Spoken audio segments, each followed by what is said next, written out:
আসসালামু আলাইকুম ভিউয়ার্স, আশা করি সবাই ভালো আছেন। যুব উন্নয়ন অধিদপ্তর কর্তৃক ফ্রিল্যান্সিং কোর্সে ভর্তি বিজ্ঞপ্তি প্রকাশিত হয়েছে। সারা বাংলাদেশ থেকে সবাই এখানে আবেদন করতে পারবেন। তো এখানে কিভাবে আবেদন করবেন এবং ফ্রিল্যান্সিং ভর্তি বিষয়ে A to Z আজকের ভিডিওতে আলোচনা করব।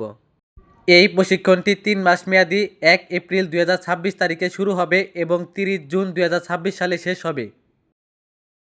এখানে যারা নির্বাচিত হবে তারা দৈনিক ২০০ টাকা হারে যাতায়াত ভাতা এবং প্রশিক্ষণ চলাকালীন দৈনিক মানসম্মত সকালের নাস্তা, দুপুরের খাবার ও বিকালের নাস্তা পাবে এবং প্রশিক্ষণ শেষে উত্তীর্ণ প্রশিক্ষণার্থীদের সার্টিফিকেট দেওয়া হবে। এখানে যারা আবেদন করবে তাদের লিখিত পরীক্ষা ৬/৩/২০২৬ তারিখে অনুষ্ঠিত হবে এবং যারা লিখিত পরীক্ষায় উত্তীর্ণ হবে তাদের মৌখিক পরীক্ষা ৭/৩/২০২৬ তারিখে অনুষ্ঠিত হবে। আর চূড়ান্তভাবে নির্বাচিত প্রার্থীদের তালিকা ১০/৩/২০২৬ তারিখে প্রকাশ করা হবে।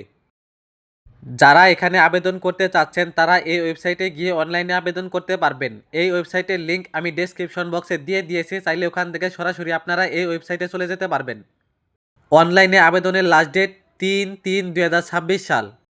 অনলাইনে আবেদনের পর সেই আবেদন কপি যে কোনো একটা কম্পিউটার দোকান থেকে প্রিন্ট আউট করে নেবেন। এখানে আবেদনের যোগ্যতা কমপক্ষে এইচএসসি পাস এবং বয়স 18 থেকে 35 বছরের মধ্যে হতে হবে। তো চলুন এখন কিভাবে অনলাইনে আবেদন করবেন সেটা দেখাই। এর জন্য ডেসক্রিপশন বক্সে দেওয়া লিঙ্কে প্রবেশ করবেন।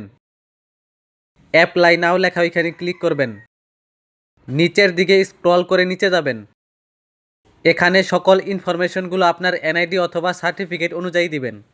আপনার সম্পূর্ণ নাম, ইমেল অ্যাড্রেস, ফোন নাম্বার, এখানে আপনার সম্পূর্ণ ঠিকানা দিবেন।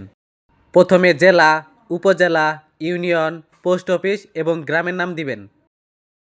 এখানে আপনি কোন বিভাগে প্রশিক্ষণটা নিতে চাচ্ছেন সেই বিভাগটা সিলেক্ট করে দিবেন এবং এখানে আপনি যে জেলায় প্রশিক্ষণটা নিতে চাচ্ছেন সেই জেলাটা সিলেক্ট করে দিবেন। আপনি চাইলে বাংলাদেশের যে কোনো জেলায় প্রশিক্ষণ নিতে পারবেন। এখান থেকে আপনার শিক্ষাগত যোগ্যতা সিলেক্ট করে দিবেন। এখানে আপনার জিপিএ পয়েন্ট লিখে দিবেন। এখানে আপনি কত সালে পাস করেছেন সেটা লিখে দিবেন। এখানে আপনার জন্ম তারিখ, এখানে আপনার কম্পিউটারের উপরে কেমন দক্ষতা আছে সেটা এবং এখানে আপনার কম্পিউটার আছে কিনা সেটা সিলেক্ট করে দিবেন। এখানে অবশ্যই ইয়েস দিবেন, যদি নো দেন তাহলে কিন্তু আপনি আবেদন করতে পারবেন না। এখানে ক্লিক করে গ্যালারি থেকে আপনার পাসপোর্ট সাইজের একটা ছবি এখানে আপলোড করে দিবেন। সব কিছু ঠিকঠাক মতো দেওয়া হলে অ্যাপ্লাই লেখা ওইখানে ক্লিক করবেন। ডাউনলোড অ্যাডমিট কার্ড লেখা ওইখানে ক্লিক করবেন। ডাউনলোড লেখা ওইখানে ক্লিক করবেন। আবার ডাউনলোড লেখা ওইখানে ক্লিক করবেন। এখন এই অ্যাডমিট কার্ডটা আপনার ফোনে ডাউনলোড হয়ে গিয়েছে। এখন যে কোনো একটা কম্পিউটার দোকান থেকে এই অ্যাডমিট কার্ডটা প্রিন্ট আউট করে নেবেন। আর কেউ যদি আমাদের টিমের মাধ্যমে আবেদন করতে চান অথবা লিখিত পরীক্ষার সাজেশন পিডিএফ আমাদের কাছ থেকে নিতে চান তাহলে ডেসক্রিপশন বক্সে দেওয়া নাম্বারে হোয়াটসঅ্যাপে যোগাযোগ করবেন। অবশ্যই এর জন্য চার্জ দিতে হবে। তো এই বিষয়ে আপনাদের যদি কোনো প্রশ্ন থাকে তাহলে তা কমেন্টে অবশ্যই জানাবেন।